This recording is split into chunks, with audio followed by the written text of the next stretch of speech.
sit on the show. What's up, everybody? Welcome back to another episode of Bro Talk. I'm here with my brothers, Mark G, Ike, and bRho will be here when he gets here. Brothers, how y'all doing today? Welcome to the show. I know it's a Monday.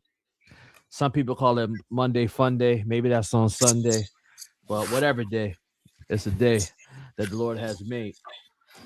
And yes, we will rejoice and be glad in it. That's right. That's my Baptist upbringing right there. But if you are new to the show, welcome. On here, we talk about manhood, brotherhood, and fatherhood. We are brothers. We went to the same college. We know each other's family members. We're connected. And we started this show because we wanted to connect a little bit more, especially during the pandemic when we started this show about 6 years ago now. And some of the same conversations that we were having in private, we said, you know what, why don't we have some of these conversations in public, and hopefully it'll be able to help somebody or inspire them or just get them to talk to somebody about whatever's going on in their lives. So definitely appreciate you, brothers, as always. Much love. I also want to say much love to all of the folks who have been following us for the last 6 years. Thank you so much. Please continue to send out the links, letting people know that we are on. And today we got a show today, something that is near and dear to all of our hearts because we all had to do it. And when we did it, we were hoping that we would, after 4 years, in my case, 4.5 years, be able to walk away with a career that would help us to ride off into the sunset. And I'm here to tell you all that, at least for me in my situation, that's not what happened. So we have a great show for you coming up, talking about college and what is the return on investment. Is that a Knicks jersey? Is that a Knicks jersey? I just can't. Yes, can't. Sir. This is Knicks jersey. Knicks in the building. Yeah, we sweep it in 5, baby. I mean, I hear you. I'm rooting for the Knicks too, but here's my issue, man. Kareem is one of them dudes, man. You can't let Kareem get a little slim. Then he go getting all these sexy thoughts. Now he on here with in tank top tees and stuff like that. I knew you was gonna say something, bro. Man, I knew you was put a t-shirt under that thing, man. Nah, Brandy, man, tell him to put a t-shirt on next time. Nah, man. Brandon laying down. She sleep. Yeah, she worked hard for them last 3 years, bro. She deserves to sleep. You can't. Yeah, you can't let Kareem get a little slim. Come on, man. Like, yo, I ain't gonna tell the whole story, but you remember your little pectoral dance? You know what I mean? I can still do that, by the way. Just so you know. Listen, say that for Brandy, but nah. No doubt. Kareem get a little muscle tone, and then next thing you know, he loses his mind on here. How come when black people want to pay you like a half compliment, they always say little? You and your little house, you and your little car, you and your little muscles, like, bro, like, just say like, yo, you you and your muscles, man. All right, I take that. I'm cool with that. Yo, Raquel, what you walked into is what happens a lot of time, and you've been a long supporter of our show. Yo, they always try to find reasons to talk about me and put me down on the show. But thankfully, I have thick skin. You put that on with you put that on with confidence. You are right. I had confidence when I put this on, and I got confidence to keep it on too. Shout out to the Knicks. Oh, and to my tank top, and just so y'all know, you can see my scar right there as well as my battle wound. So I'm with you, Bruce. I think that I'd be surprised if it goes 6, but we'll definitely say within 6. Yeah, I'm definitely going 5, man. But anyway, so bRho, you a Knicks fan too? No. I'm a LeBron fan. Yeah, I'm a LeBron fan, and now that he's out of the playoffs, I'm just being a sports analyst. Okay. I know Ike is a Knicks fan. No, Ike is a Phoenix fan. No. Ike is a Phoenix. Yeah, I like them, like Devin Booker. It's always gonna be. Keep it real. Not even a Devin Booker fan, yo. I'm a Charles Barkley, Dan Marley, Kevin Johnson fan. Yeah, so. you from the back of the day. Listen, Yeah, Devin Booker, back of the day. That boy is a bucket. I feel Listen, like I'm not saying he's not good. I'm not saying he's not great. Like LeBron James is great. I'm not a LeBron James fan. You know what I mean? I'm just, you know. But hey, y'all be why everybody got smoke? Bro, there's a sports show. I'm just putting it in perspective for you. You know what I mean? You got it. There's a sports show that bRho was on. He'll talk about it in a little bit with our bro Jalen, and he do all the sports analyst stuff there. So if you want to check him out there. He definitely will be talking about LeBron. I like LeBron, so I'm gonna leave it like that. I definitely want to see bro win. Again. Anyway, how y'all brothers doing? How's Monday? How y'all feeling? Man, it's hot, man. It's hot. It's hotter than a mug. As you can tell by the way Cream's dressed. I got air conditioning in my house, though, bro. I got air conditioning. Yeah, and you still needed it. That's what I'm saying. You still needed to put on the. So why you not upstairs? You're not upstairs. I see that you're not upstairs. It's hotter than listen. Most people don't know this about me. I know. You knew exactly where I was going with this, but I'll say it like this because it's a family show. Like, I don't cuss at all. Like, I'm not a cursor, but in my mind when it's hot, I be cursing in my head because I'd be like, God, it's something about the heat that just bring that out. But anyway, I love that long essay. Yes, yeah. This is my weather, man. This is my weather. I'm with you, bro. Tropical. I love this. Listen, I'm not gonna complain about it. I'm walking around wiping my brow, but I'd rather be doing that than shivering. So word. This that GD weather. You know that GD. This is the time, man. I could come up to the rock. Always saying some wild stuff, man. Listen, man. Before you get to the topic, because man, you always saying some wild stuff. Well, man. I asked y'all brothers how y'all doing, so we just all happy right now. Good. Well, it's kind of sad right now because I don't know if y'all seen any news that's popping up on social media in Rochester, but yeah, the kids, it's a warm day, so man, man, My sister called me a little earlier just to make sure the family wasn't still down there because they went down earlier. And it's today. Earlier today. Yeah. So we're after school as we're down. So wait, they was cutting up today. I thought that was yesterday. That yesterday too. Oh my! But there was about 9 cop cars. My sister said she's leaving my mom's house going speeding by. So as soon as she said that, I knew what it was. Like, it's a beautiful day. Like, kids probably just stayed on the bus, took it all the way down Lake Ave, and made it happen. Does being hot make people upset?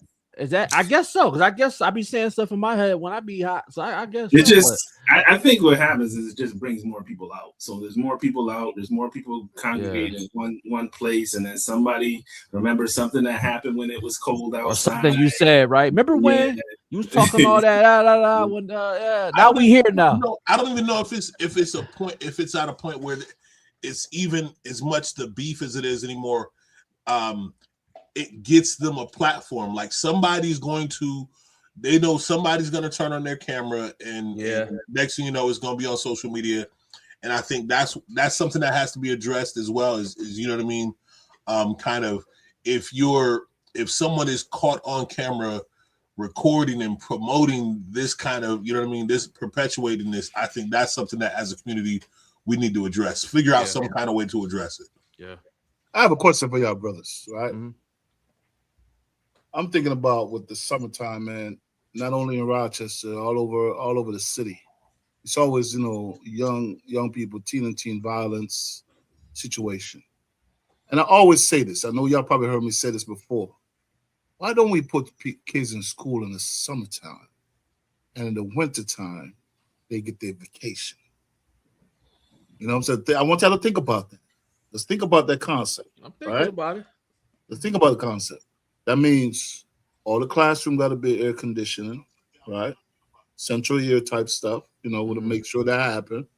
Them going to school in the summertime, a straight school, no vacation, nothing, just straight school. And then in the wintertime, like, the after Christmas, they go straight school up till Christmas, and then they off like for that they get their Thanksgiving off. They get regular Christmas off. Back into like February to March. That's when their long vacation is. Over 2 months they have off or something like that. The January, February they'll be off, and then March they go right back to school again. I think that will work out. I think that will cut down on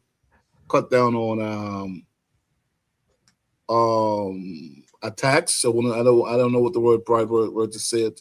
Crime or any type of misbehavior. You know what I'm saying? I agree.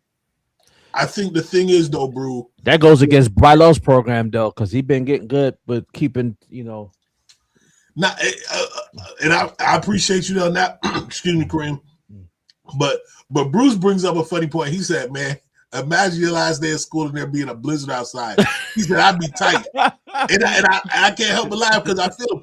But I think the reality is that, and right now I think RCSD is a district of like 22,000 students or so. Yeah.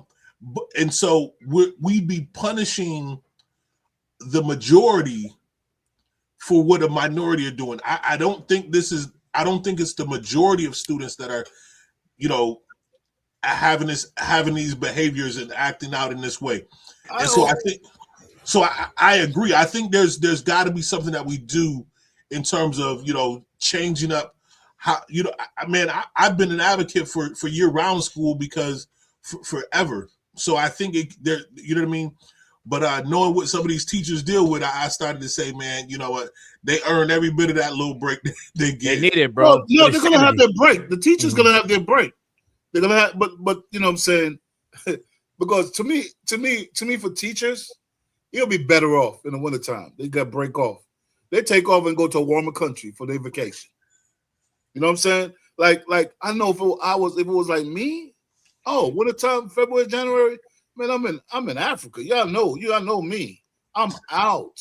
I'm in Jamaica or I'm in Ghana. I'm out, bro. Where these kids gonna go, bro? Where they gonna go to New Jersey? Like where they gonna? What you mean? Now they're gonna be in school. He said they're gonna be in school. They're gonna be in school. Right. I'm saying, winter in the winter session, like right after Christmas, they get their break. Yeah.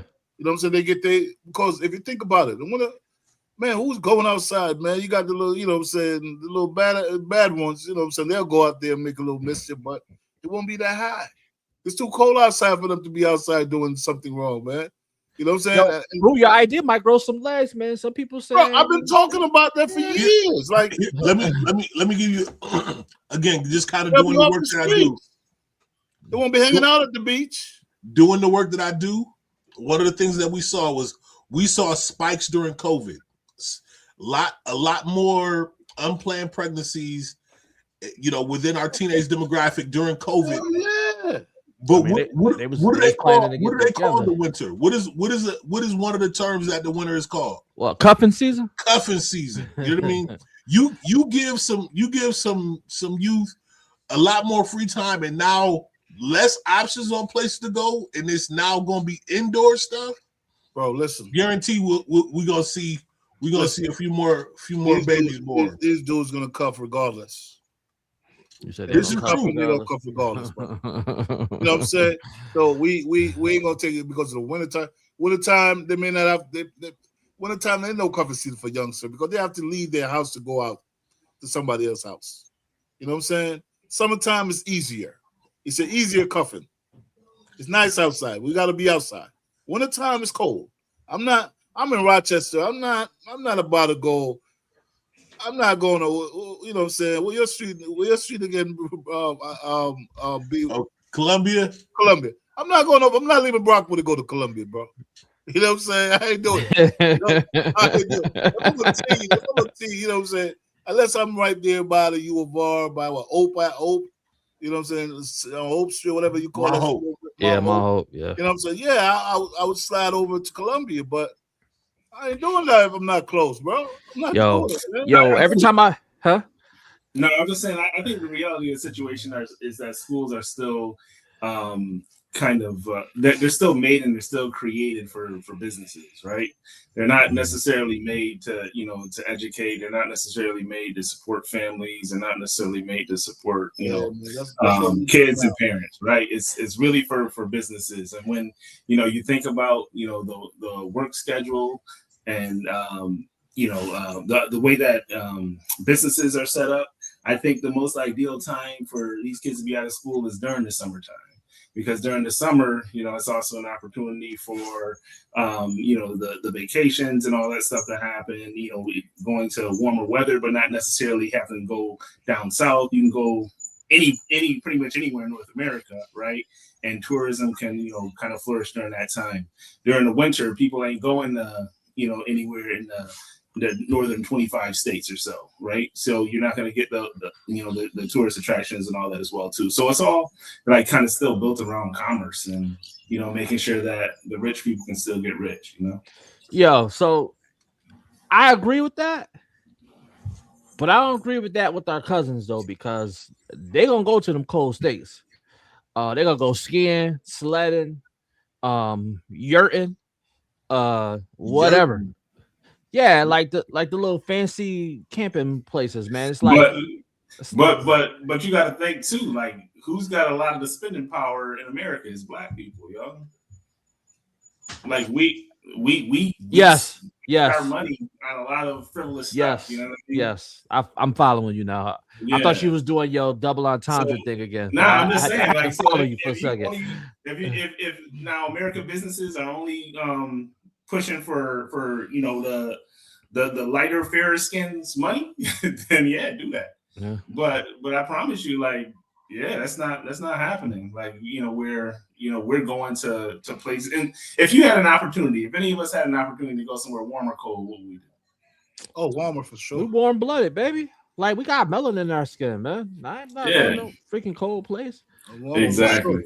So I love Chicago and all these cities in the north, New York City, like, you know what I mean? Like, I'm not going to see a play in Chicago, New York, none of that. Like, it's too cold. Like, if I'm gonna do that, I'm going to Jiva Theater and be able to get my butt right back home. You know what I mean? Jiva Theater. So, so I don't know. I think that's kind of my take on it. That why that won't change is because of competition. I think we can go right into the conversation because we pretty much started to kind of go into it already. But unless bRho, you have something else to add? No, quick, I don't have nothing else to add. I just because I heard you guys was cutting up there in the rock, so I figured, and DC. I mean, it's gonna be 90 again tomorrow, so it's gonna happen again, bro. Man. Yo, they should just let. Never mind. I'm just. You know what? I wish they had the boxing thing downtown again. Remember, they used to do the boxing, on Main Street, and they should remember that. Yo, they should just like put some rings up. Put some rings up, man. Put them all through Midtown. I thought you was talking about this most recent boxing. Nah. This is with a referee. With somebody you that go can. To church though, right? You giving him some money? Might be. Shoot. Yo, listen, man. You go to church. Like, anybody you got beef with, anybody you got beef with, you can call them to the ring, man. Like, I watched this video, and it was where these two dudes was at the job or not. Obviously, it was a skit, but I don't think it was a skit because them dudes was actually boxing. Like, it was two employees, and they was just sparring, going back and forth sparring. And the video got a lot of views on it. And basically, they was like, yeah, don't let HR know y'all was doing this, man. This is but in back of my mind, in some crazy way, I was like, you know what? If you got an employee that you don't care for too much, yo, get the gloves and y'all can spar. You know what I'm saying? And then y'all just leave it like that. When it's done, it's done. Like, it's like Joe Jackson. All it's gonna take is one lawsuit, Brady. Yeah, they gotta sign a waiver. Now it's gonna take somebody to take a tough L and then come up the next day with a gun, man. Because people don't fight no more. Yeah, I mean. Listen, and that's what I put all them traders in the action, man. I'm throwing pins and over the desk. You start putting all the training into action. Yeah, yo, you, Kareem, don't act like you ain't used to have to sit in on all them trainings. I did, man. They say, yo, hey, whatever's close to you, just start going crazy. Listen, there you go. Yeah, I sat them trainers. Heck yeah, man. But so let's talk about college, man, because first of all, as you all know, but everybody that watching doesn't know, my wife just graduated with her doctorate degree. So shout out to my wife, Dr. Brandy Hayes. We also have some folks that we know who've graduated from college. Want to shout out to Emmanuel, aka Manny, who's one of our young guys who graduated. Pop Smoke, yes, graduated this past weekend from Brockport. Shout out to him. So all the graduates, but we'll do that in a second. But one of the things that came up in the conversation is you get this degree, then what? So, and I think it's on a case-by-case basis, because I'll give you an example. The average student that graduates from the Rochester Institute of Technology, for example, the average student is gonna leave that school making around early $70,000 as their opening salary. What does their debt look like? I don't know, man. We ain't get to that yet, but hold on. My starting salary was $27,400.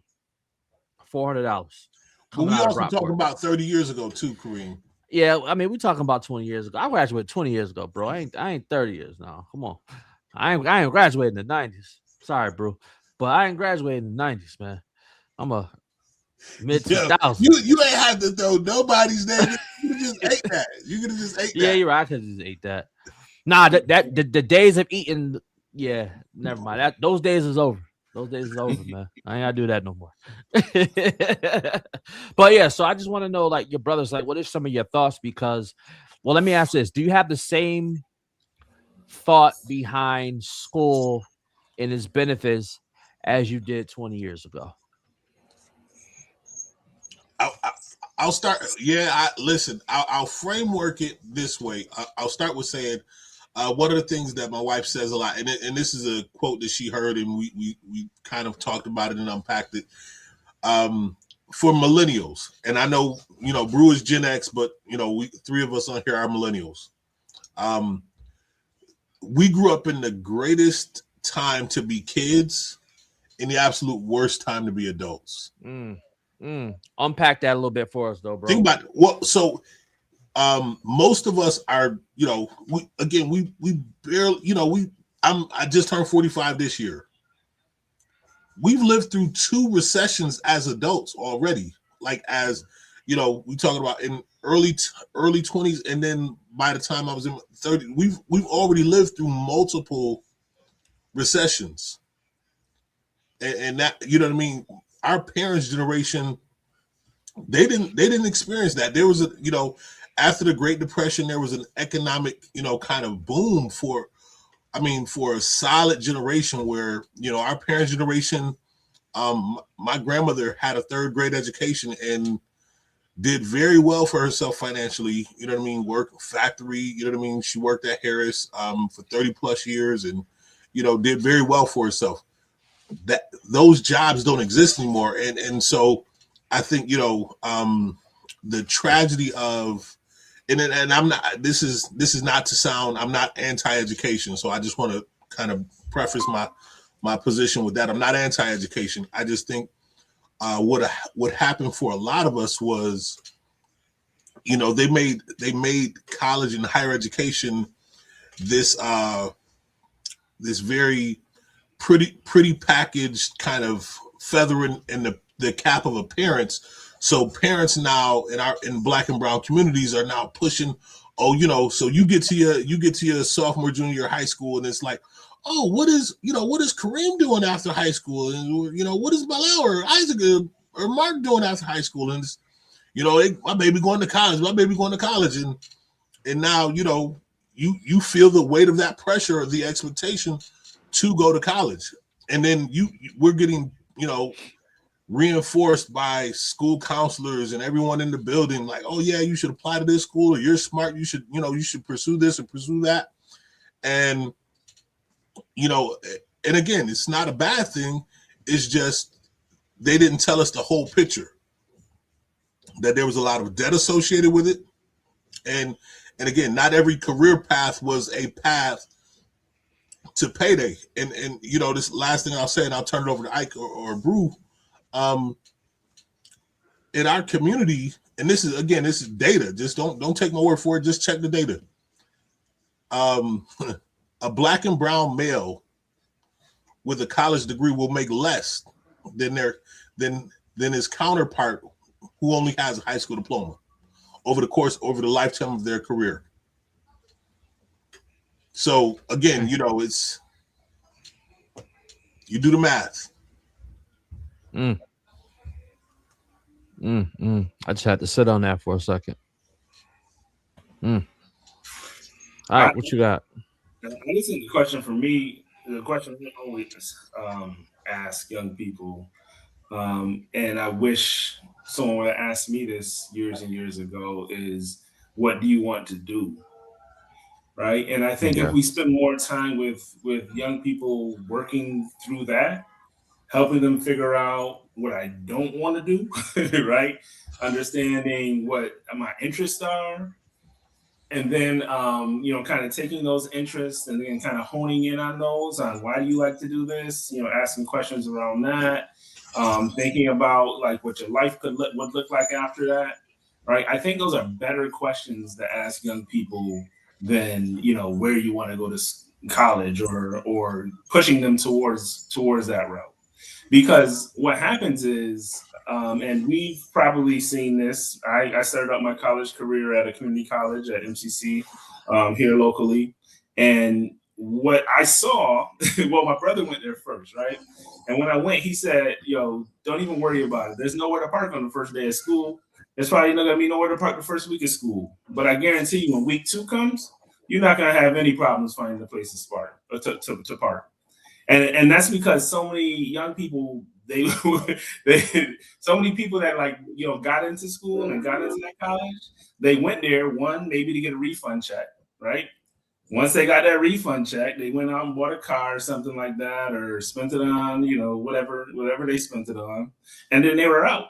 They were gone. They weren't there for the purpose of going to school. They weren't there for a purpose of getting an education to then take that and be something and do something.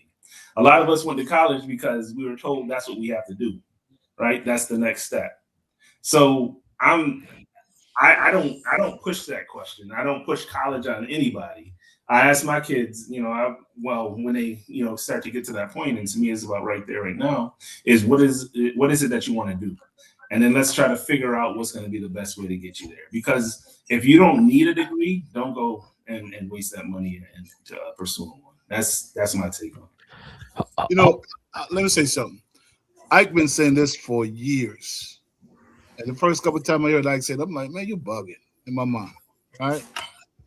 And I'm like, you bugging. But after the year, after just seeing certain things going, I'm like, man, Ike is right. He is right when it comes to his kids and want kids to do. And I even changed my whole philosophy about if my son or daughter want to go to school. You know what I'm saying? If they want to go, I'm gonna make sure they have the opportunity to go and stuff like that. But do they need to go for what they want to do? You know what I'm saying? If they don't have to, I'm not gonna push that narrative for them to do that. You know what I'm saying? And I understand why Ike said that, because I remember one time I think I did ask Ike about it to break it down to me some more for me to have a clear understanding of where he was coming from, because I didn't want to miss any signals that he was, are parts of what he was saying. But the brother was right, man. You know what I'm saying? He's right about that. And I do agree with you, B, and Ike again about sorting these kids out, figure out what they want to do, figure out what they want to do and how to get them there. You know what I'm saying? Because like you said, Korean colleges, it's a business. And when I was going to college, I never see college as a business. I just see college as something for me to do, something for me to make my parents proud, something for me to just do and graduate the first in my family to have a degree or to have a master's degree. So those was the thing that was drives me, you know what I'm saying? Not to see, okay, now what's next now? You know what I'm saying? So coming from a Caribbean household, man, it's different. It's different. You know what I'm saying?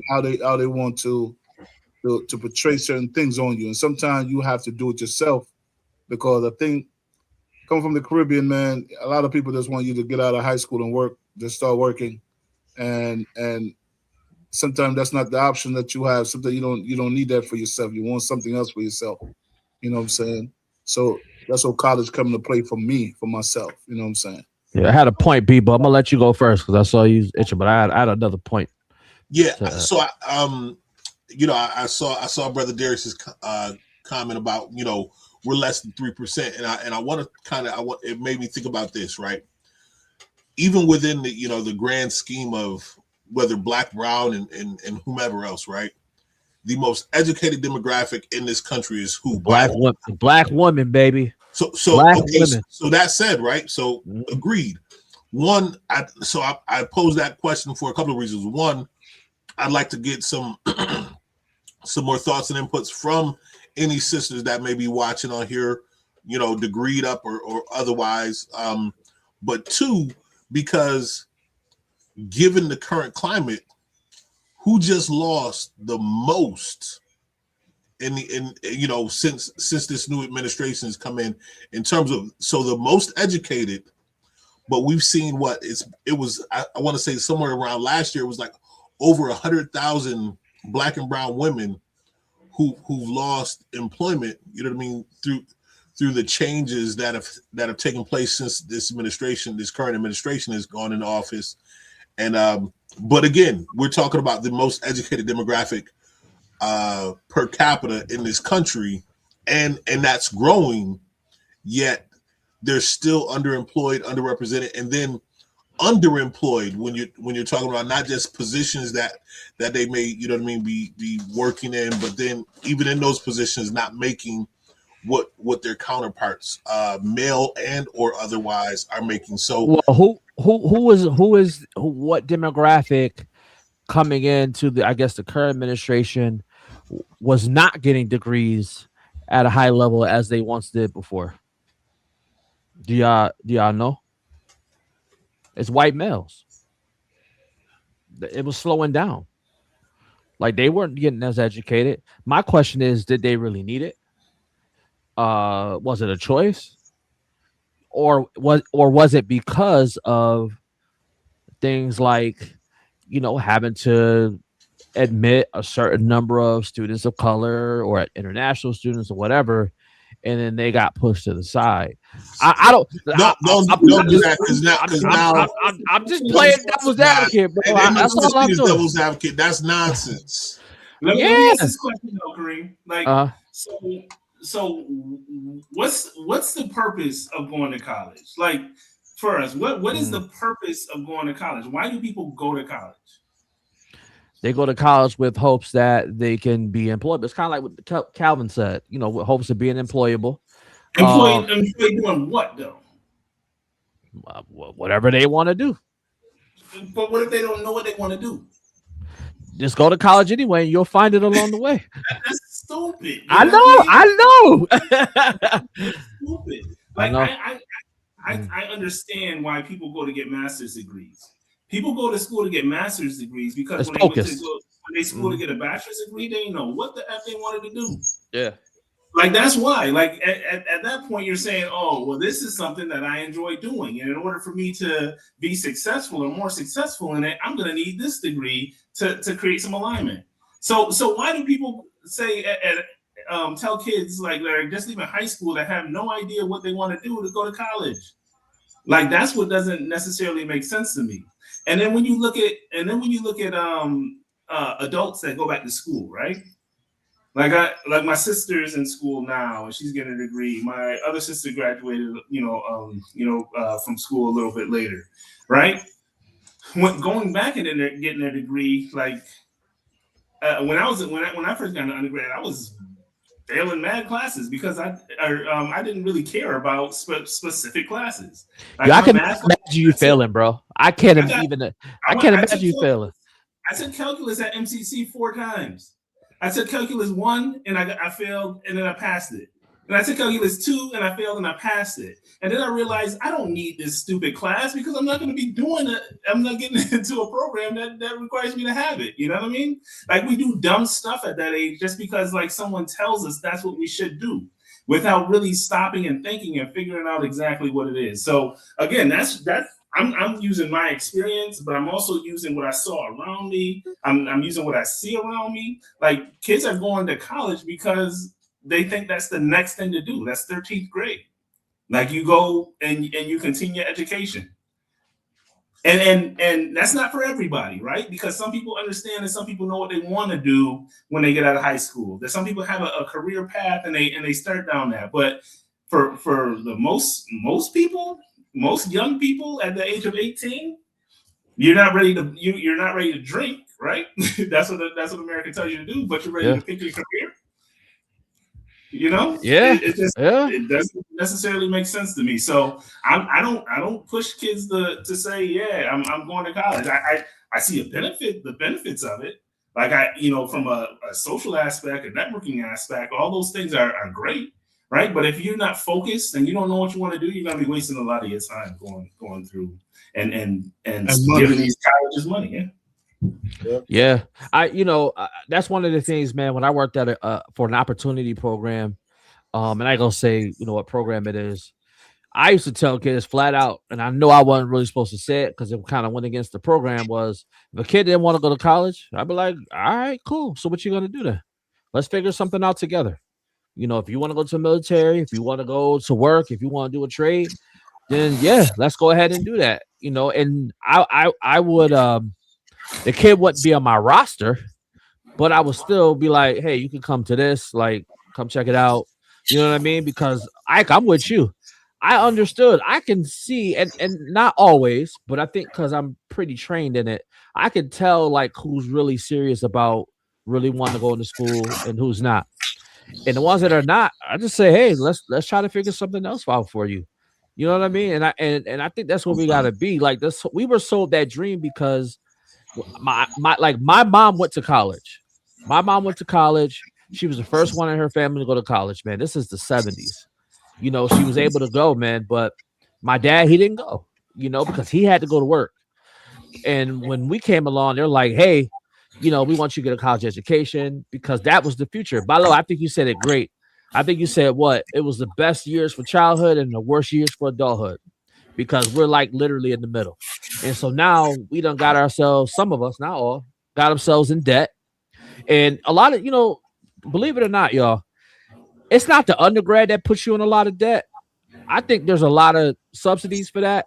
It's once you start going for that master's degree or you going for the doctorate degree, then you start putting in a little bit more investment, into your future, unless you have the programs if you're working at a university or there's tuition assistance, but even that is trash in most places, to be honest with y'all. But like we got to have a conversation with the kids like, hey, what do you want to do? And I'm with you. What do you want to do with your life? And it's okay not to know right now. Do what President Obama's daughter did. Yo, just take a year. Take a year, travel, meet, people, whatever, and then go to school. You know what I'm saying? Or I gotta put a pin in you right there. Longer. Listen, I know it's a different demographic that I was just talking about but there's Peace Corps. A different socioeconomic status. But there's Peace Corps too. There's different opportunities. You don't know what you don't know. Who exposed? Like, because we exposing people now. Yeah, but again, you know what I mean. And I hope our reach is far and broad and wide, right? Same. But the reality is that she got the bread. Like, think about this, right? My younger brother, who was on the step team in middle school, was going to Brockport, and I had never heard of Brockport, and I was in high school. Dang. You know what I mean? You like, here it is. I'm a step from getting to that place, and I'd never heard of Brockport. He was like, oh yeah, we got a step show out of Brockport. I'm like, what? Like, I mean, I'd heard of the town. I'm like, who out in Cowtown is looking into your step? I'm like, You know what I mean? I didn't know there was a whole school out there. There's no cows in Brockport, though, by the way. You know, that's again, that's what we knew. Again, I got you. I respect. You know, most people live and die within a 15-mile radius of where they're born, and at that time, you know what I mean. That was my world was about a 15-block radius. You know what I mean? Yo, Mike is crazy. Mike said, "Bro, nobody heard of Brockport." Right, but think about this, right? Think about this, Mike. Think about this. They sent recruiters down to where you went to school. Yeah, that allowed you. Not one recruiter, not one person ever stepped foot in Edison. If not for the Brothers of Rho Alpha chapter, I don't think Edison kids would have ever heard of Brockport. Yeah. Now again, so my point is that exposure is everything. So yeah, Peace Corps, whatever. Like, would they do make a point of getting in front of your face though? They got all kinds of military recruiters that'll come and come around to the high schools or say, hey, you need to enlist, or I ain't mad at that though. I ain't mad at that. So I'm not like that's an opportunity for people. You trying to get us, you gonna get us like report, like somebody gonna end up reporting the show because you saying that gonna make me say something else, and I, you know what I mean? Hey, and we a family show, you know what I mean? And I ain't gonna cuss or nothing. I'm just saying, like, they're gonna start. We can agree to disagree. We all got people that have served in our families in the military. For some, it was an opportunity. For others, it was not. It was traumatic. I mean, I see both sides of the coin. What I'm saying, what I'm saying is this is that if we're talking about the military or presenting it as an option, like, let's present it as it is for what it is. It's you know what I mean. It's economic. It's not, you know what I mean. Like they present it like, oh, you went and served your country, and yeah, that's the job. That's the job you're signing up for. But you're not signing up for if guaranteed, if the pay and the benefits weren't what they were, you wouldn't have, you know what I mean? They're already trying to, re-implement the draft because enlistment has gone down. Well, enlistment probably has gone down because we all been told to go to college. Yo, when That's we turn, but it's not as it's not everything. It's not, but what I'm saying is it's also not as attractive as it once was because, you know what I mean? The most of the military, from what I know, and then I'll leave it alone, B, I promise. But for somebody I talked to in the military that's been there for like 20-something years, he's black male. He said a lot of the military is people from the South, and it's actually a lot of people that's not like us. That constitutes a lot of the military. And then for a lot of them, that's like the way out. That's the way of getting benefits.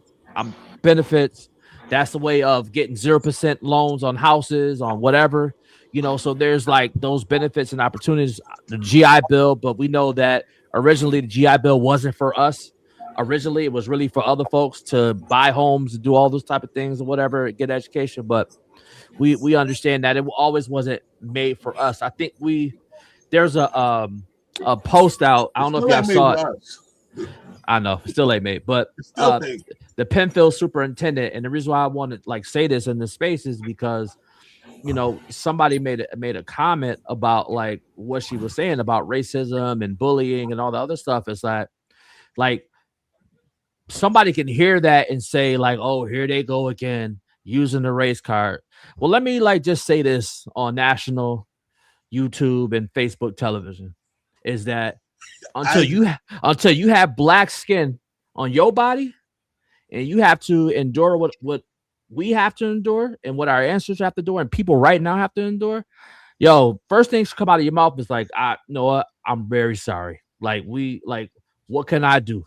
You know what I'm saying? Like, am I doing enough? Speak up. Use your privilege, man. Because if not, then you don't need to say nothing. Just hold your tongue. That's all you got to do. How do I know if it's a privilege if I don't see color? Isaac trying to get me kicked off of Facebook, man. We're gonna get banned, bro. We're gonna get banned. I'm doing people in Penfield don't see color, man. They don't see black and white. They just want to make sure that their school I am doing everything. I'm doing everything in my power that they can possibly have. Yo, they are not racist. Isaac, I'm doing everything in my power. It's not everybody. It ain't everybody. I'm doing everything in my power to harness my inner Wallace Smith, man. Please don't let him come out like the Hulk. I'm trying to. I'm telling you. I'm trying to like. I'm trying to, you know, push your dad, like yeah, like yeah. But listen, you try to pull all of the Wallace Smith out of me. Let me say this. You know. So there's an interview with Mike Wallace and Minister Farrakhan from this is years ago, and they were talking about I want to say it was an African nation, and they were a newer democracy, and they were, you know, dealing with a lot of infighting. And Mike Wallace in an interview said it's the most corrupt nation in the world, and Farrakhan checked him hard. He said, Mr. Wallace, you should be quiet. Like, you know, has that nation dropped atomic bombs on anybody? They're a baby nation, 20 years old in democracy. Here it is, America, 200 years old, and has committed, you know, has shed more blood than any nation on the globe. You know, again, just began to remind Mike Wallace about the atrocities that have been committed by this nation, and then said, you know what I mean? And so, for you to say that this baby nation is the most corrupt in the world, like you should, without holding up a mirror to the country that you live in, you should. He said, ultimately, you should be quiet. And so I say that to say, for anyone who would suggest or try to say that you know, it's no different living in this skin than it is theirs, and they don't have this skin to live in. It's like a man saying to a woman, it's having a baby is a piece of cake. Like if you, how dare you from your privileged space, you know what I mean, not having to go through it, suggest that that you could when you don't. It's real convenient when you don't have to. And it's convenient to say, and it's, you know what I mean? So, and it takes a level of arrogance to say it, that I think, again, if you don't have to experience it and live with it day to day, you know, like Brother Farrakhan said, I think you should be quiet. And that's on everything. Forgive me, that's just my passion talking. It's all right, broski. That was what. That's I'm listening, man. Close it out. I'm listening. I wasn't able to rage bait by love, but listen, what you got, man? Yo, listen. I'm telling you, isn't that what the kids say? The kids say rage bait, right? Isn't that what the kids say?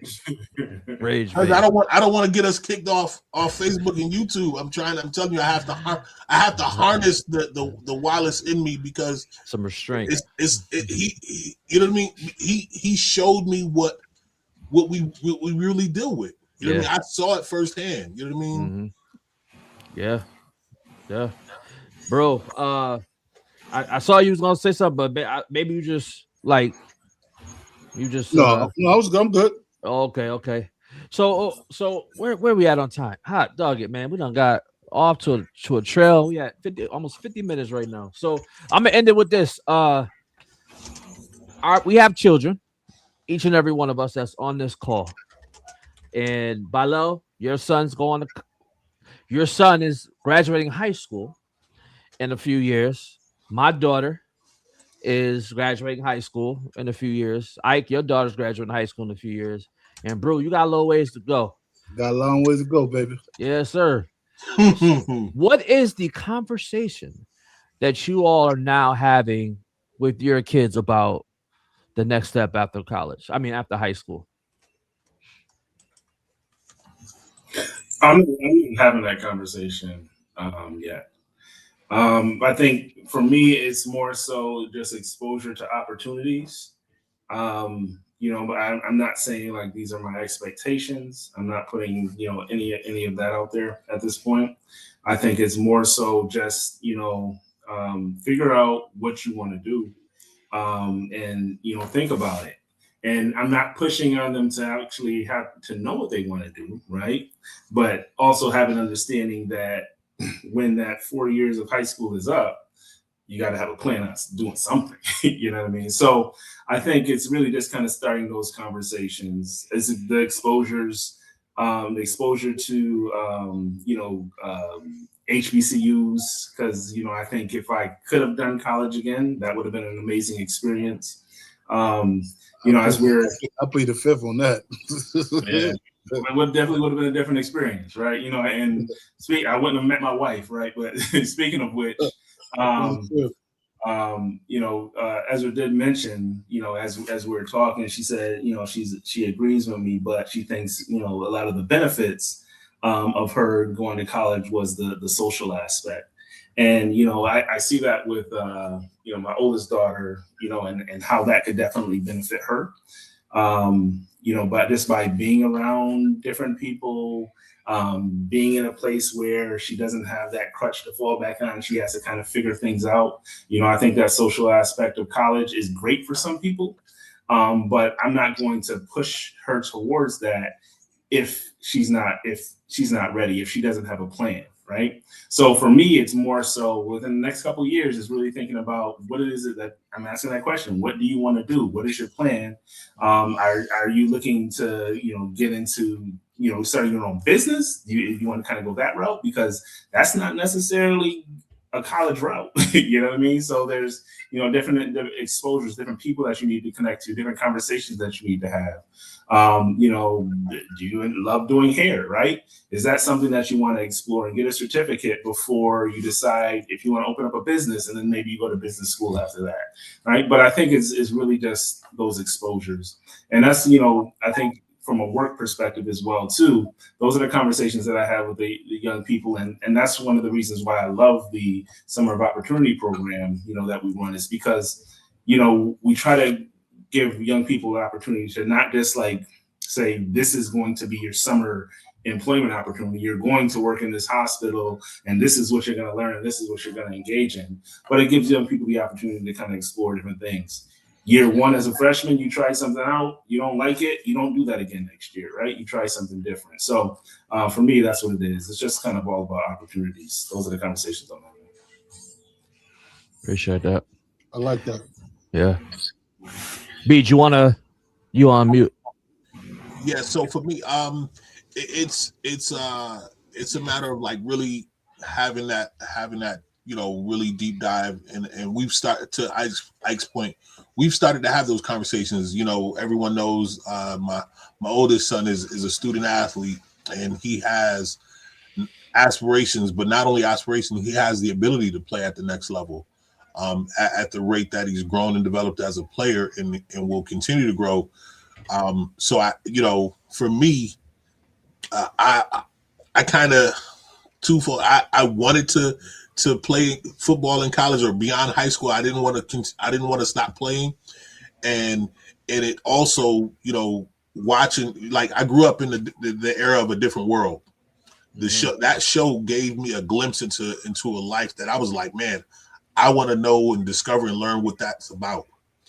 The part of life that I, or the part of that process that I wish I had a better grasp of or understanding of going into it was, in our community, in any African American community, there's always been a form of a rites of passage, and I think that, that kind of really understanding that transitional aspect of it and what it takes to survive there beyond just the academic rigors, but understanding life. Even with financial aid, you're about to get a bill, and when you start seeing $1,000, and you owe this, and you don't know, you're like, hold on, I thought this was supposed to take care of that. And even though it is, you don't conceptualize that or have that understanding. At 18, I was doing my own FAFSA and stuff. So I was really figuring out every step of the process along the way. And so I think those are the aspects, and that I'm able to give him a glimpse into that allow him to be a lot more prepared. And he's already started talking about, I'll say this for athletes, right? We've historically told student athletes like, oh, you got to have a fallback plan. You got to have a plan B, a plan B, a plan B. And shout out to anyone who has played athletics beyond at the high school level and beyond, and is now, using that vehicle to earn income. Because I think the tragedy is I see, everyone is probably familiar with Tyler Ralph. He was a high school phenom here as a basketball player. Went Division I to West Virginia. He now trains, some of the top NBA players and WNBA players, some of the best basketball players in the world train with Tyler Ralph, because he spent X number of years in a discipline, in a craft, and developed expert knowledge in it. Why not be able to pass on that expert knowledge and then create, use that as a vehicle to be a career path for you? Like, by the time you're done playing, if my son plays through college, he will have almost 20 years of football playing experience in him. That's expert knowledge. Use that can be a career path. It doesn't have to be now you got to go find something completely abstract to do if you're now not going to pursue that at the professional level. So we have that level of dialogue, because again, no one had that conversation with me when I was in high school. You know what I mean? Like, you can pursue this as a career path, even if, whether or not you make it to the professional level or not. And so we're approaching it very differently in terms of, it's available. College is there for you. And if that's what you want to do, we're going to make that happen. The plan to get there and how we get there and how we go about doing it is going to make sure that it has your best interest at heart. And that is to not come out on the other end of it in hundreds of thousands of dollars worth of debt. You know what I mean? And that you have a career path that you can, go into and begin to support yourself and then ultimately support a family. Yeah. I like that too. Very important. So I had to take some notes down. So I just want to mention really quick, there's a Golisano Institute in Rochester, and it's in Buffalo pretty soon. But they have high school students that go on there who are focused on either starting a business, they have an invention idea, and they can get a certificate from there, and they can take that and then go on to college if they so choose. So that's an opportunity for students. We have Jamar Myers, who's a VP out that way, and some other folks that can are really helpful. So if you're have a student who's interested in something like that, they don't want to go right to college, or maybe they want to get a taste of it, that's a great opportunity for you. So for my kids, so my daughter, she's been saying she wants to be an attorney, and she's also talked about being an architect.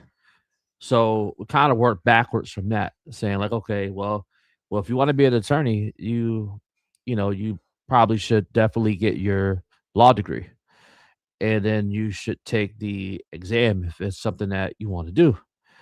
And for my daughter specifically, she's looking at HBCUs, and that's what, my wife's a Hampton graduate, and she's been down to Hampton before. She's visited there, and that's something that she wants to do. And like for us, I think when you grow up in the suburbs and you're around, your cousins all the time, there are students who have said they want to be around their people, and that is okay.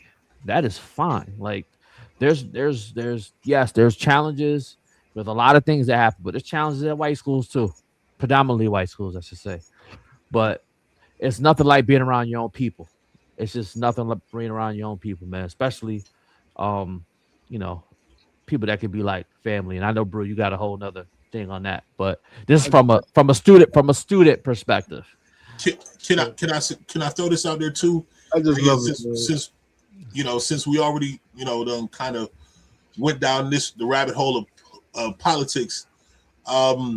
With all this gerrymandering going on, this the redrawing of the congressional districts and the voting districts, man, yeah, we need a seismic shift in where we're choosing to go to schools. Yeah.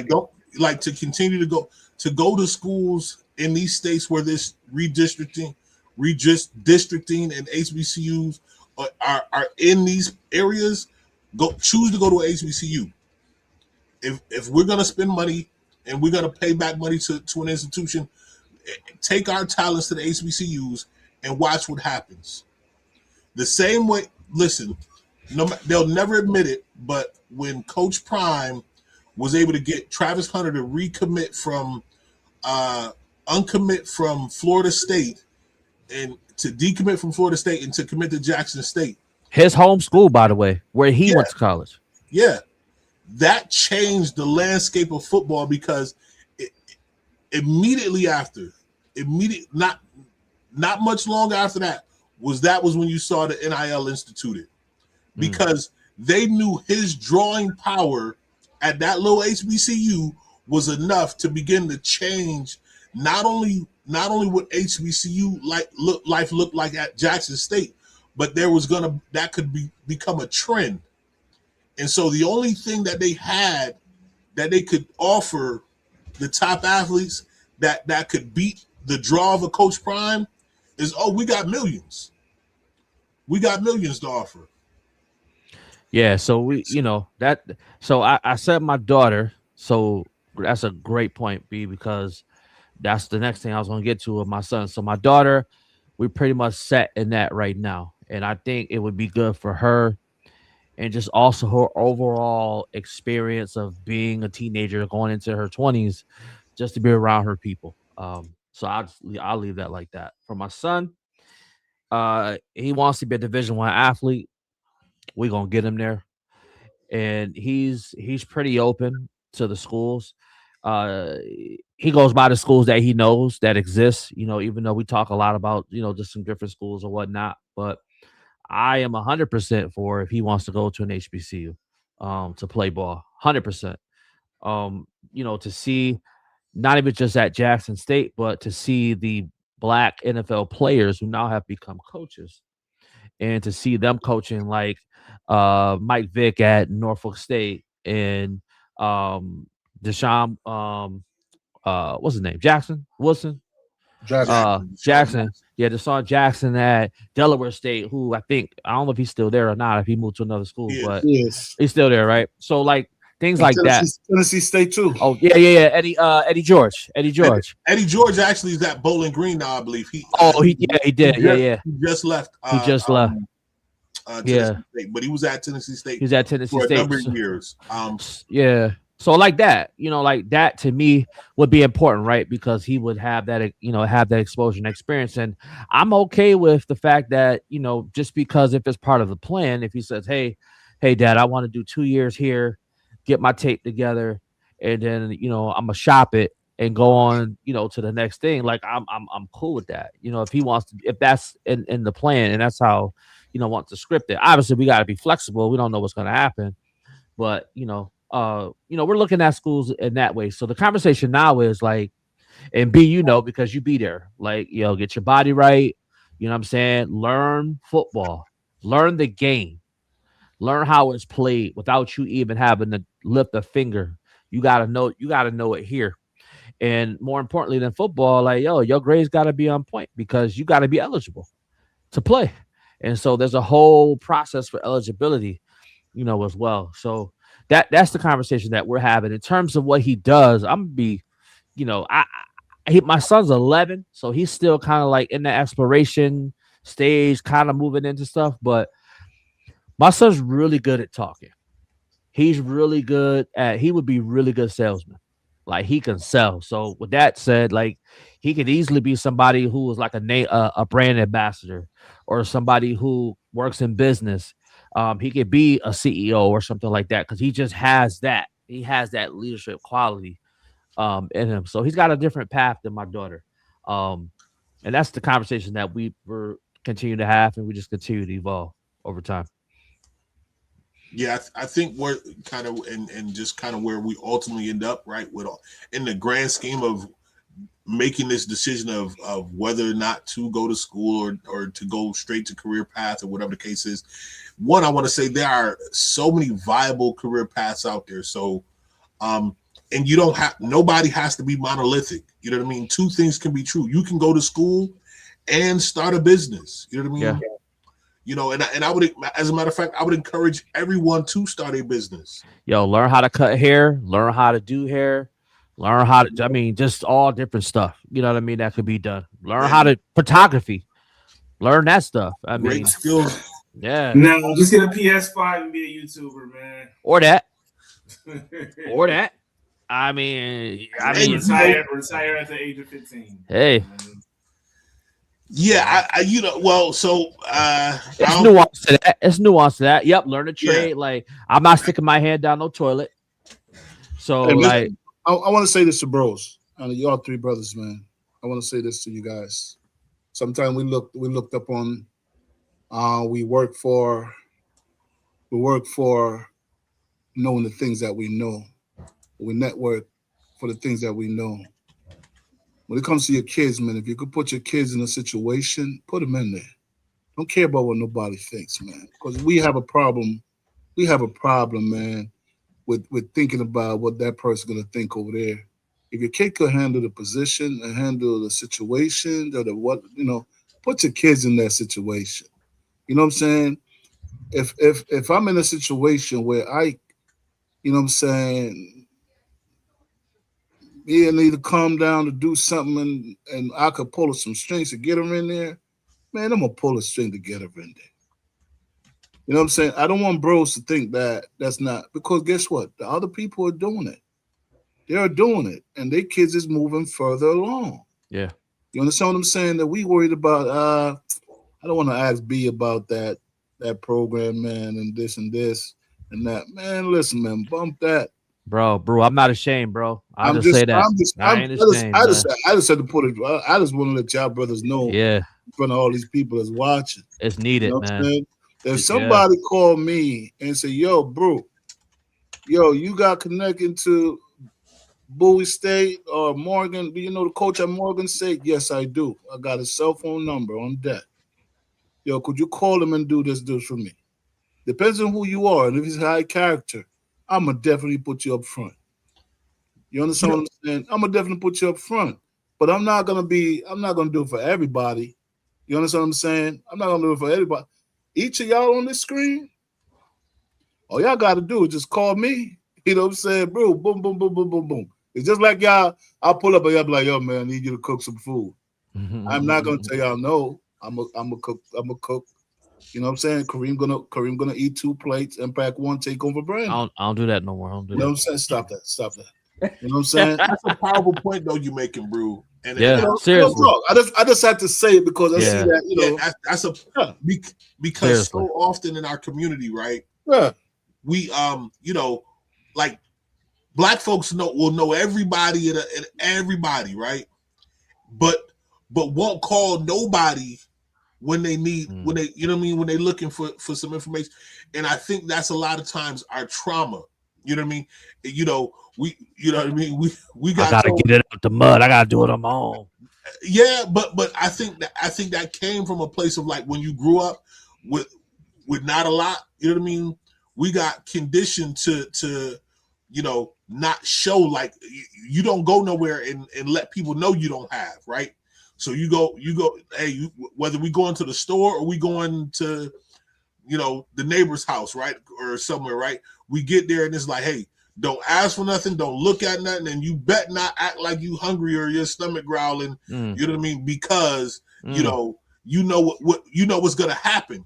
And the reality is that your network is not a network if you can't call in your network when you in need for something. My son ain't got no shame in asking people for stuff. This boy would go. Listen, I love that about him. Like I love that about him. No shame. Nephew come to my house and the first thing he asked me, he's like, "Yo, you got some chicken nuggets?" Yes, we do. You know what I mean? And I told him don't ask for nothing when you walk up in there, though. Yeah, man. Listen, every time he come over here, if he don't ask me for some chicken nuggets, from now on, I'm gonna be at you because I'm like, yo, why never ask for chicken nuggets? He is his father's son, man. You know what I mean? But I love that he's not growing up with the trauma that our generation grew up. He don't have it. Yeah, he don't have it. Of like, yo, don't, you got to go in there and don't, you know what I mean? Because if you ask for something and it makes it look like we ain't got, or we not feeding you at home, like we shame, like, nah, man, you know what I mean? Why he know you got? Because my youngest son loves chicken nuggets. He the same age, bro. Yes, they're literally a month apart in age, right? So they love chicken nuggets. That's their thing. You know what I mean? But I love that our generation, and it goes to another point that we're building generational wealth. So part of why, you know what I mean? Part of why, if one of our kids say, you know what, maybe I don't necessarily want to go right away to college, and I want to kind of explore a few things before I decide on a path of myself. Building generational wealth affords that. You know what I mean? You referenced the Obama's daughter and saying I'm gonna take a gap year or whatever they call it, right? Yeah. Yeah, you know what I mean? You know what allows you to be able to do that? Finance. When your people got paper and network, they can say they got paper, so they can foot the bill for you to not have to do those things. I take a piece. I have a piece about me that what my wife and I are doing are gonna be able to afford. That, like, we ain't going. It ain't the, hey, 18 we hit the door and get all that nonsense that they used to. I had to take out that. That's the mindset I had, bro. And Brandy had to be the one. Like, why? What are they gonna do? Like, why? Like, what's the point of them heading out at 18? Like, for what? And it's stupid. Like, it's fiscally stupid too, right? Like, if any of my kids wanted to say, listen, Dad, I don't want to go to school for a year, I want to take a year off, I say absolutely. And what you're going to do is you're going to stay in this house, right? And you're going to work every single day, right? And every single dollar that you work for, you're going to save that dollars because I'm still taking care of you, right? Obviously, I still have to take care of you because you're living in my house. All that money that they're making within that year, they can then take that money and then go do what they want. If they wanted to take that year and travel, they can go and travel, right? So it's not a matter of us having the money. It's just us having a plan and us having a strategy and us saying, like, this is what we're going to do to make allow you to get to the point. It goes back to what you said. Yeah, that's it. Yo, Mike said that. You gotta pay tax. Yeah, you gotta pay something though. Give me like $200 or something. Listen, that is you paying. Like, if you're going to school, you're being productive, and you're doing everything you got to do, you absolutely are paying, because I know that you're building up a work ethic that when I'm not here, I know that you can go and you can do this, right? I had to tell my daughter, like, listen, because we having them conversations now that she's 13, and I said, listen, sometimes it may feel like I'm being a little rough in certain areas, but I say, yo, it's my job that when you do decide to walk out this house and go on your own, that you're ready. So we're gonna go through the bumps and bruises. We're gonna do all that now. We're gonna make the mistakes now. We're gonna do all that now. So then when you get out there, you're not just surviving, you thriving. Like, that is the best thing that I can do for you as your dad, is to make sure that you have everything you need, that you know how to just do things around the house. You know how to keep a house. You know how to have a budget. You know how to, like, do stuff with your clothes. You know how to pick friends, everything. So that when you walk out of here, and I'm not saying you're not going to make mistakes afterwards, but at least I know that we trained you to the best of our ability, man. Yeah, you don't want to be the stinky, nasty female roommate, man. Oh, I told her that. I told her that. We had that conversation. You don't want to be that. Yeah. You know what I mean? So, you about to learn these skills. You got to go wash these clothes. Absolutely. Yeah, shoot. I know somebody might hate on me for saying this, but, like, should know how to take out the trash. You know what I'm saying? Because it might not be, Dad might not be here. You're going to be somewhere else by yourself, right? What you going to do? Wait for somebody to take it out for you? Nah, man, go ahead and take that trash out. I ain't mad at you on that one. I don't gotta go. I mean, at home, I take I I take the trash out at home because I'm here, right? But if she living on her own, yeah, no, I get it. Yeah, absolutely. Take the trash. She ain't gotta learn how to change no tire. Even I saw that on the internet. Dudes not being able to change a tire. It don't bother me nothing, but I guess women, you let us know, if your man can change the tire. I would hope so. Oh, there it is. There it is. All right, but I think it's time for shout outs. We about an hour 14 in, man. It's been a great conversation. I want to thank everybody who's been on with us, who has stayed on with us. Thank you for joining in on the conversation. This has been really good. Hopefully, you all got something out of it to where you just starting the conversation. Or maybe you've already started the conversation and now you have some ammo.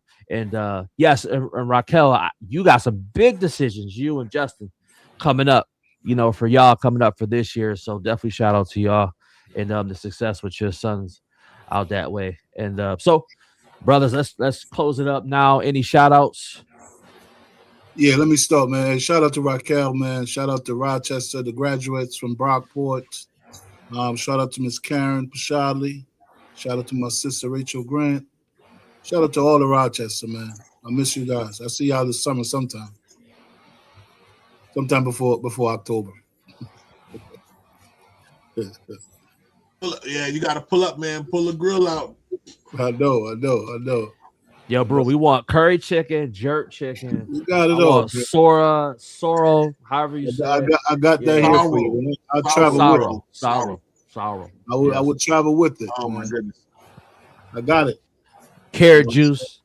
Yeah. We could do all that. You know what I'm saying? We could do all of that.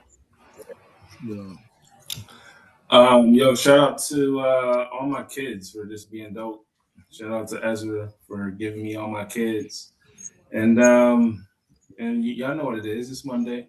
She about to get up out this house, man. We'll make that money. Yo, that's funny. Yeah.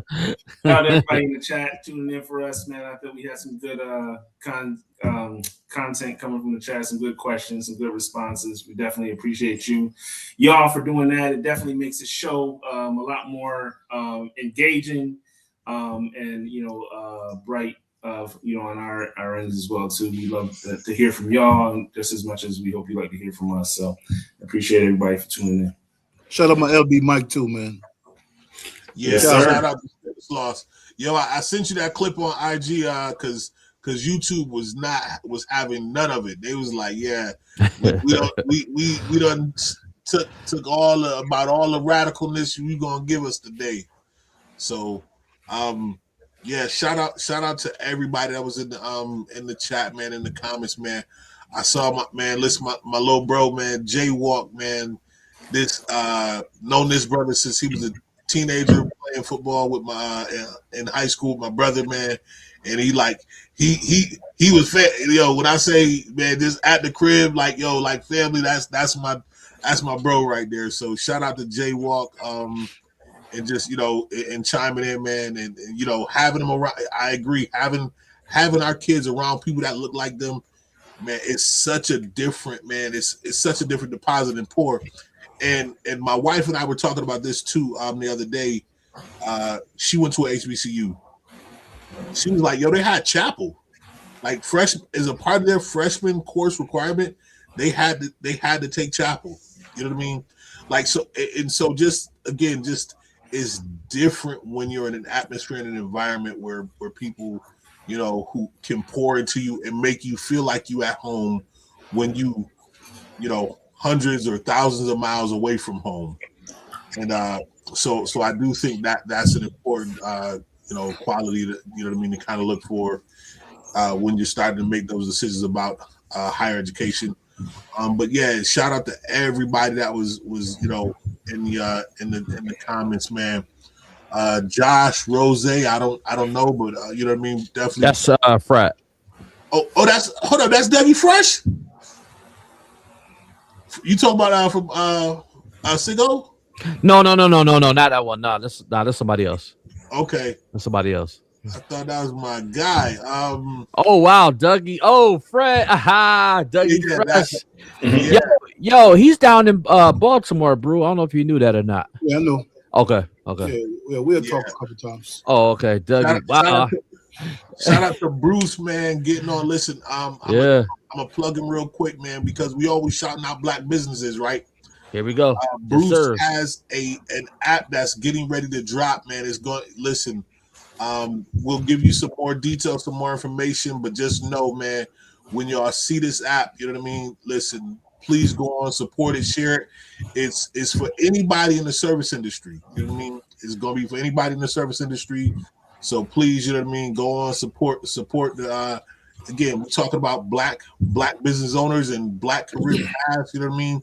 You know, so support black, buy black, be black. You know what I mean? Because you definitely gonna die black.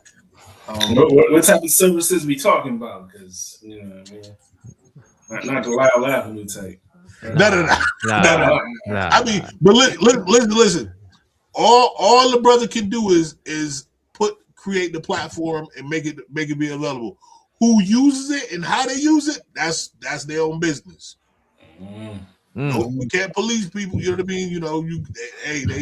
If they pay for that, if they pay for that, then how they use it. That you know what I mean? Hey, the police can police people. Y'all be careful out there. Yeah, that is not police them people for using it improperly. That's cross-eyed Cash Patel coming after you. Yeah, that's on them. You know what I mean? Hey, deep in real life, bro. Yeah, in real life, man.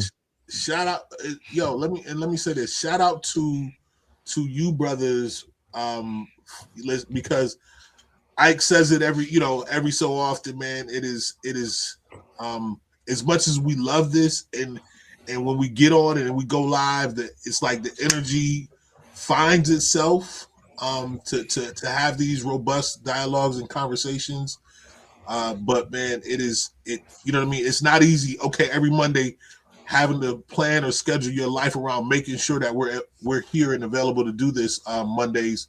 So a shout out to you brothers for the commitment that it takes to do this week after week. I love y'all, and I'm grateful and humbled and honored to be on this platform with y'all and share this space with y'all and have these dialogues. So shout out to you brothers. Shout out to our families for supporting us and allowing us to be able to just have the opportunity to do this.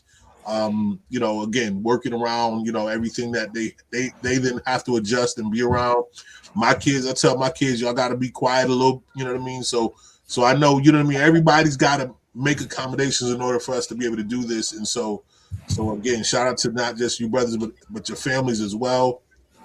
And to, my wife celebrated a milestone birthday.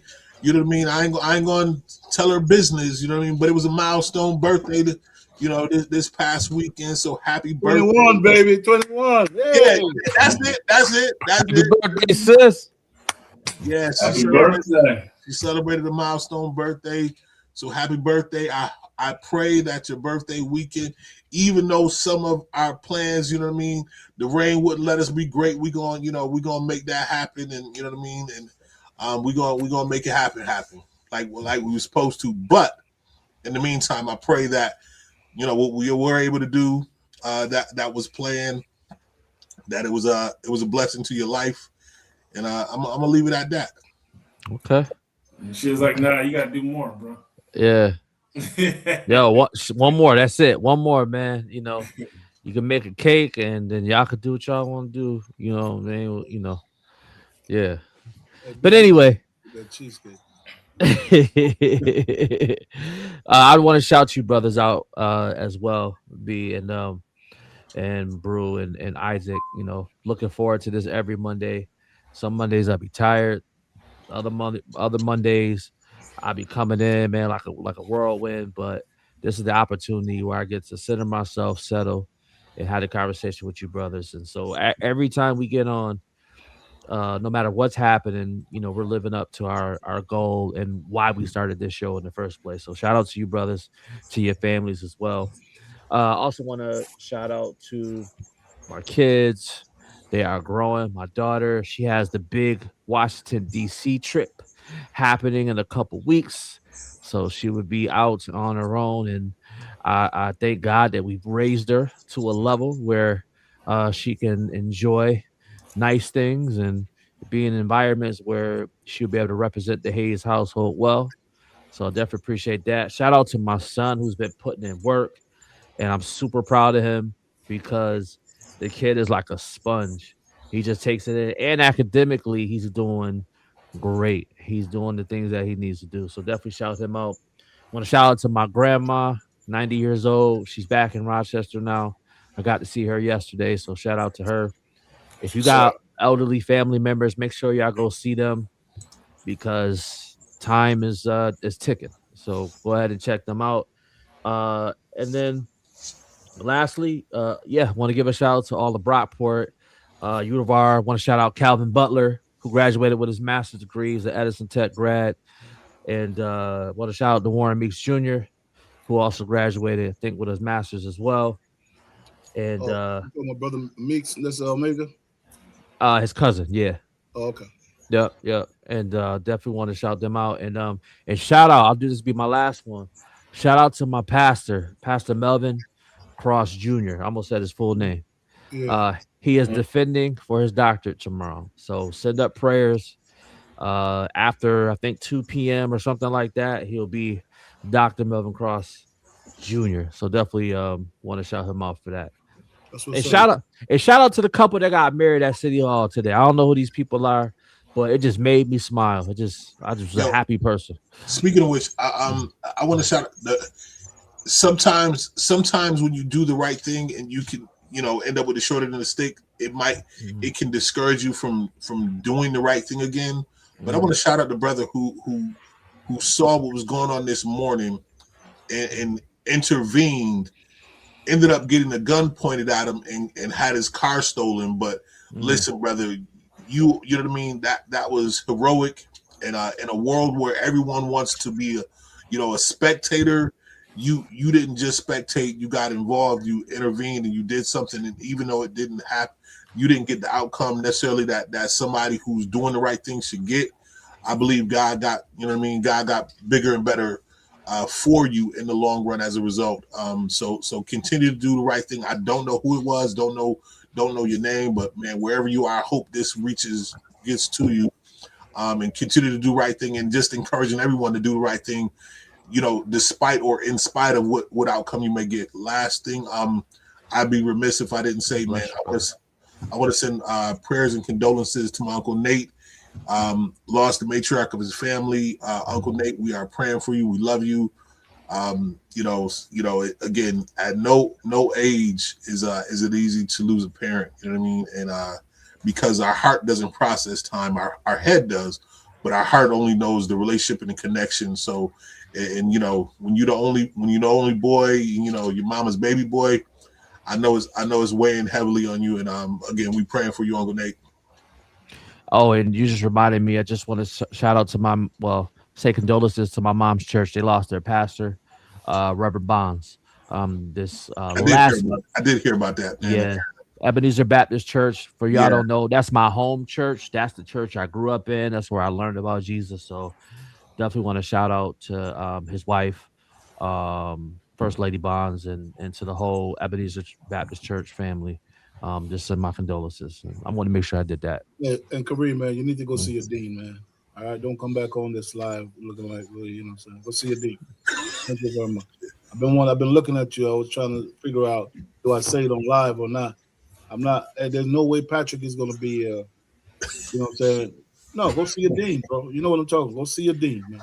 You know what I'm talking about. All right, I'll go see my dean. You know what I'm saying? Even if Ike, I got you. I understand now. I had to for a second to read between the lines.